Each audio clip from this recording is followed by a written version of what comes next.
What's going on, guys? My name is Christopher and welcome to It's Complicated, the show where I talk about and showcase wristwatches. So if you love watches like I do, you're going to want to hit that subscribe button, then click on the bell and you'll be all set. Today, I'm going to be talking about the ins and outs of using the watch you're wearing right now, plus a little bit of that extra cash to get another watch. Here we go.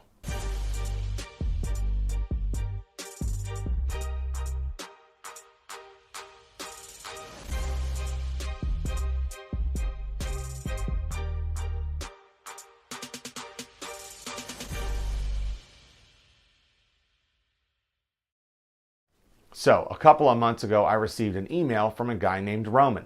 Now, Roman had an interesting email. You see, he wanted to get one of the new Rolex Pepsis, but the only way he could find one was through the gray market. Now, when he wrote me that email, the cheapest he could find a Rolex Pepsi around him in Israel was about 18,000 US dollars, which he could not afford. So he devised up a long-term plan. He wanted to buy a Rolex Explorer 2, wear it for a little while, enjoy it, and then still save some extra cash and then trade that Explorer 2 in plus that extra cash to buy a Batman. Then he'd get the Batman, wear the Batman for a little bit, enjoy that watch while still saving even more money and then trading the Batman plus that extra money for the Rolex Pepsi. And boy, Roman, I hope you got that Batman now, because with the updated Batman having a Jubilee bracelet, if you have one with an Oyster bracelet, I would probably just hang on to that and see if it's going to increase in price. And that is how Roman was planning on getting his own Rolex Pepsi. Now, some of you guys might think that plan is just absolute lunacy, but I don't think it's that crazy. You know, many of us watch guys have some kind of grail watch we want to buy someday that we can't afford, and Roman has decided to make a plan so he could get his grail watch. But there is one thing about reading Roman's email that bothers me about his plan. One thing that I think he's doing very, very wrong. It's the trading in part. Why would you ever trade in a watch, especially a Rolex, to a gray market dealer who is not going to give you what you would get if you sold it privately or even on the internet? Here's a great example of what I'm talking about. Bob's Watches. They will gladly give you $6,000 for your 2017 Rolex Explorer 2, and then they'll turn around and sell it for $8,200. But wouldn't you want to get $8,200 for it? And okay, you're probably not going to quite get that much if you sell it privately, but you're going to get a lot more than $6,000, especially if you have box and papers. And speaking of Bob's Watches, here's a guy on the Rolex forums that just bought a Rolex Explorer 2 from them.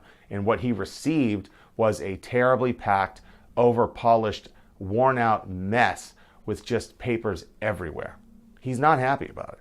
I'm getting carried away here. My point is, don't trade in your luxury watch. Try to sell them yourself. Put it on Craigslist if you have to. You can try eBay, although eBay's a little risky, I think. You can also check out Reddit Watch Exchange. I think that's a pretty safe environment there. Just follow the rules and you're bound to get more than a lot of these guys will give you for a trade-in. And if you buy a watch, especially a Rolex, for the right price, you might even be able to make money when you sell it privately. But you're not going to make money when you trade it in. Hell, I made a little money when I sold my Datejust 16233 just about a month ago. You know, another way Roman could probably get his hands on a Pepsi is to buy that Explorer 2 he wanted from an AD brand new. Because if you're buying something like that in cash, then that AD is going to be taking you seriously and you at least become a decent customer. Then just try to wait around for them to get a Rolex Pepsi in and just buy that new. And then when you own the Pepsi, you just sell the Explorer 2 privately. But you know, with this Rolex professional shortage, you're likely to wait years after you buy that Explorer 2 to find an AD with a Pepsi sitting in the case. And who knows, you yourself, you might never find a Pepsi sitting in an AD if this shortage continues. And because of that, this plan is also much more risky than your plan, although your plan is more expensive. And that's really all I wanted to touch on today. You know, and if you guys have any questions for me, you can always write me an email and I'm likely to get back to you pretty quickly. Give me a couple days and you never know. I might even make a whole video about it like I'm doing right now, even if it does take me over 2 months. And that wraps up another episode of It's Complicated. Don't forget to smash that subscribe button, like this video, share it with all your friends, and I'll see you next time on another episode of It's Complicated.